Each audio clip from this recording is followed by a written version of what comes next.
yung ruta mo sa fashion? Ayan, Mag-design ng sariling clothes.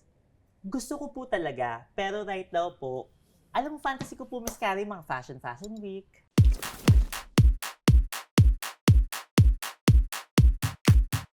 Especially po kasi I see fashion as an art. So parang feeling ko po pag nandun na po ako, nakikita ko yung mga damit, parang na-amaze ako sa utak ng mga tao. Parang paano nila to naiisip? I just love fashion, Miss Cara. Ang layo na nang narating mo from Baclaran. Thank you, 'Di ba? Miss Cara. Meron kaming picture dito. Kinakabahan ako, Miss Cara. Baka iba pa yung mukha ko niyan. Hindi. Ito naman yung pag sinabing Okay. Mimiya, ikaw to eh. Yes! Ilan taon ka nito? I was 23. 23. 23. 23. Yes, Miss Cara. Grabe yung mga unan, amoy na amoy mo, amoy laway sa likod.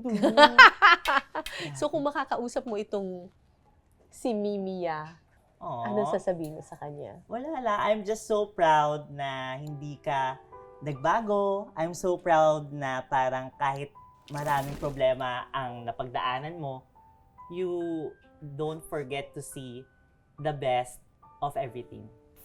And nakaka-proud kasi, Miss Cara, na hindi siya nagbago at nagpakatotoo lang siya. Because of that, ang rami-rami na niyang nai-inspire ng mga tao. And I'm grateful for the version of this. Kasi kung wala siya, walang ganito, Miss Cara. So, you are that girl.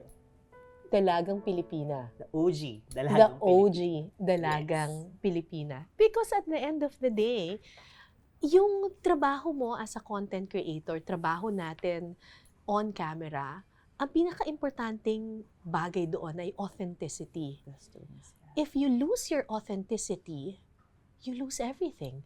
That's true, So Miss kapag Cara. hindi ka na totoo sa sarili mo, wala nang Mimiya. That's true, Miss Cara. 'Di ba? That's true. That's true, Is Miss it Cara. difficult to be authentic? I think it's more difficult to be someone you're not, Miss Cara. Totoo. Mas mahirap Yes. magpanggap kesa Yes. magpakatotoo. Yes. Mas nakakangalay yun, Miss Cara. Kasi Mm-mm. imagine mo, nagpakalalaki ako, bading ako. Hirap nun. Oo, kangalay yun. Oo. And other than that, mas nakaka-connect ang mga tao sa'yo kapag totoo ka sa sarili mo.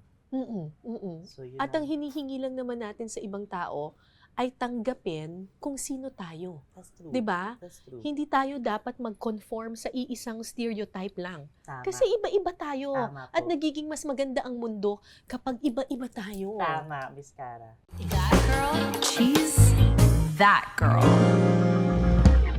Ako, I can say, ikaw pa rin yun eh. Ikaw pa rin yung happy pill namin nung pandemic. It's the same person. Mas maganda lang yung outfitan ngayon. 'Di ba? At saka, I guess, hindi na plastic yung mga cabinet. Opo. Pero baka meron ka pa rin plastic na cabinet sa condo mo. Wala na po. Last yung cabinet po na yan, nandun po sa bahay namin sa Parañaque. Oh, hindi mo pa rin tinapon. Hindi ko pa rin po tinapon. Dahil, Parte siya ng pagkatao ko, Miss Cara. totoo. At talagang minahal siya ng mga tao. Totoo. Ay, minahal ako ng mga tao dahil sa cabinet na yun. Kasi nakikita nila yung sarili nila sa akin, Miss Cara. Na kung kaya ni Mimiya na baguhin ang buhay niya, kaya ko rin. Tama. Tama po. Baguhin ang buhay, pero hindi baguhin ang sarili. Tama, Miss Cara. Diba? Tama po. Thank you, Mimi. Thank you, Miss Cara. Thank you for being our happy pill. Thank you, Miss Cara. And thank you for inviting being us. such an inspiration to a lot of people. Thank you po. The OG Dalagang Pilipina. Maraming salamat. Thank you po, Miss Cara. Salamat You are po. an inspiration.